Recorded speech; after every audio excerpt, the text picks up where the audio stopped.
السلام علیکم ناظرین، مولانا قاری حنیف ملتانی صاحب گناہوں کے متعلق بیان فرما رہے ہیں۔ انشاءاللہ یہ بیان آپ کی زندگی بدل دے گا۔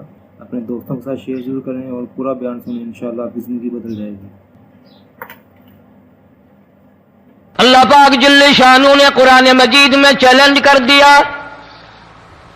فرمایا زمین میری ہے تمہاری نہیں، آسمان میرا، ستارے میرے، چاند میرا، رات میری، دن میرا، یہ ہوا میری، یہ فضا میری، یہ درخت میرے، یہ پہاڑ میرے، یہ سمندر دریا میرے، سارا نظام کائنات میرا ہے، تو کس بات پہ فخر کرتا ہے؟ واللہ یقبض ویبسط والیہ ترجعون۔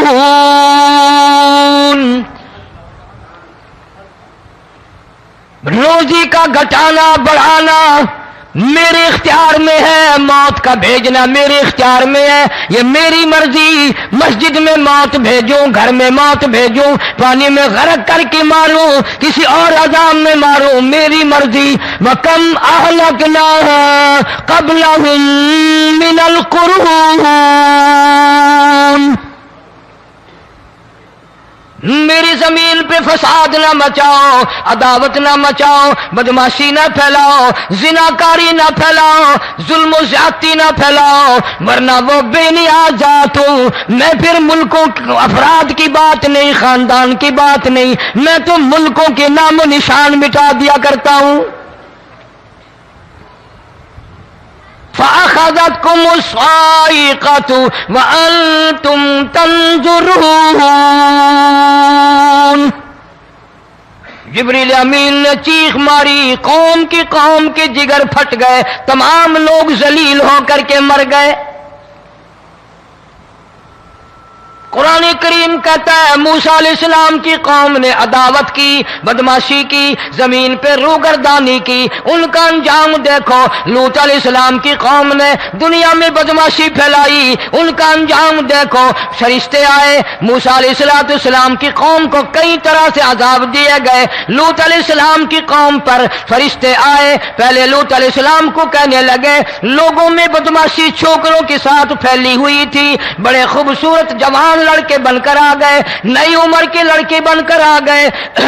لوط علیہ السلام نے اپنی قوم کو سمجھایا، ان کے ساتھ برائی کا ارادہ نہ کرو، یہ میرے مہمان ہیں۔ دروازے توڑنے لگے، دیواریں گرانے لگے، فرمایا قال فما خطبکم ایھا المرسلون۔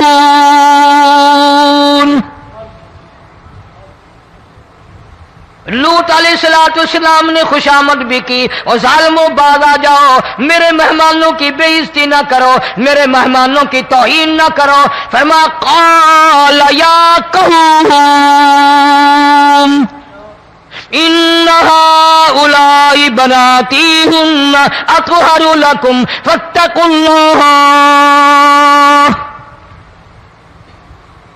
پیغمبر اپنی امت پہ بڑا رحیم ہوتا ہے، بڑا شفیق ہوتا ہے، بڑا کریم ہوتا ہے، بڑا دیانتدار ہوتا ہے۔ لوط علیہ السلام فرماتے ہیں لوگوں میری بیٹیاں تمہارے گھروں میں ہیں، ان سے اپنی خواہشات پوری کرو، میرے مہمانوں کو تنگ نہ کرو۔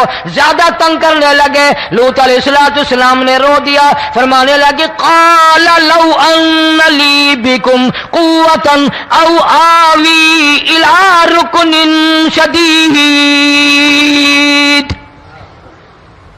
کاش میرے پاس طاقت ہوتی، میرے پاس لاٹھی ہوتی، میرے پاس قوت ہوتی، میں تمہیں مزہ چکھاتا، میرے مہمانوں کی کیوں بے عزتی کرتے ہو؟ فرشتوں نے دیکھ لیا اللہ کا پیغمبر پریشان ہے، ہماری وجہ سے رو رہا ہے، بول اٹھے قالوا انا ارسلنا الی قوم مجرمین۔ لوط علیہ السلام گھبراؤ نہ، ہم آدمی نہیں، ہم لڑکے نہیں، ہم چھوکرے نہیں، ہم تو فرشتے ہیں، انہیں آنے دو ہمارے پاس، اور آپ جلدی جلدی بستی سے نکل جاؤ، اپنے بچوں کو لے کر باہر نکل جاؤ۔ کیا کرو گے؟ فرمایا لنرسل علیہم حجارۃ من طین مسومۃ عند ربک للمسرفین۔ ہم اس زمین کو کاٹ کر آسمان کی طرف لے جائیں گے، اوپر سے پتھر برسائیں گے، نوکدار پتھر آئیں گے، پتھروں پہ نام لکھے ہوئے آئیں گے، یہ فلانے گنڈے کو لگے، یہ فلانے بدماش کو لگے، جو لڑکوں کے ساتھ بدماشی کرتے ہیں یہ اس کو لگے، یہ اس کو لگے۔ آسمان کے قریب لے جا کر پوری بستی کی زمین کو پلٹ کر زمین پہ پھینک دیا جائے گا۔ کون سا گناہ آج ہم نے چھوڑ رکھا ہے؟ ہر دوسرا تیسرا آدمی شرک کی لعنت میں گرفتار ہے، بیٹے مانگنے کے لیے قبروں پہ مونڈھے پڑے ہیں، جھولیاں پھیلائے کھڑے ہیں، حاجت روائی کے لیے ان کو پکار رہے ہیں۔ اللہ فرماتے ہیں ان تدعوہم لا يسمعوا دعاءکم ولو سمعوا مستجابوا لکم ویوم القیامت یکفرون بشرککم ولا ینبئک مثل خبیر۔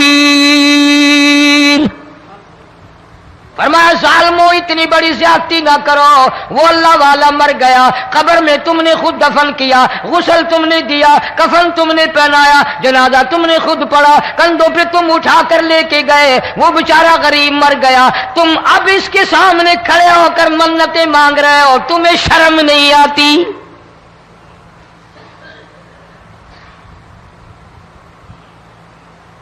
کتمیر کے لفظ آتے ہیں قرآن میں۔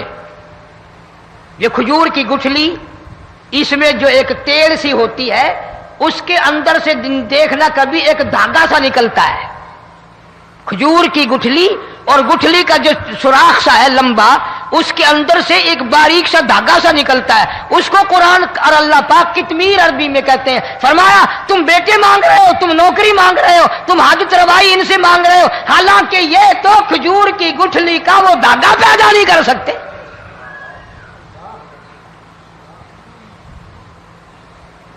شرک کتنا ہو گیا، بدعت کتنی ہو گئی، ہیرا پھیری، اچھے بھلے حاجی نمازی بھی بعد نہیں آتے۔ داڑیاں رکھ کر ہم لوگ اپنی داڑیوں کی عزت نہیں کرتے۔ اب یہ خدا کا عذاب نہیں تو اور کیا ہے؟ کتنے لوگ ڈوب گئے، کتنے بچے ڈوب گئے، کتنا نقصان فصل کا، دانا، جانوروں کا گھاس، یہ علاقے کے علاقے کتنا لاکھ آدمی پریشان ہے۔ اور یہ گانے بجانے والا گناہ جو ہے، اس کو تو لوگ اب گناہ ہی نہیں مانتے۔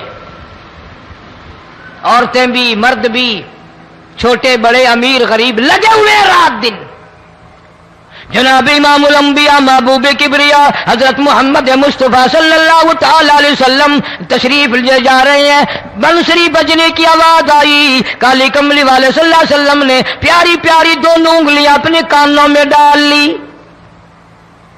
انس رضی اللہ تعالیٰ عنہ کہتے ہیں کافی دور چلے گئے، پھر مدنی کریم صلی اللہ علیہ وسلم نے مجھ سے پوچھا او انس، کیا وہ منحوس اب بھی آ رہی ہے؟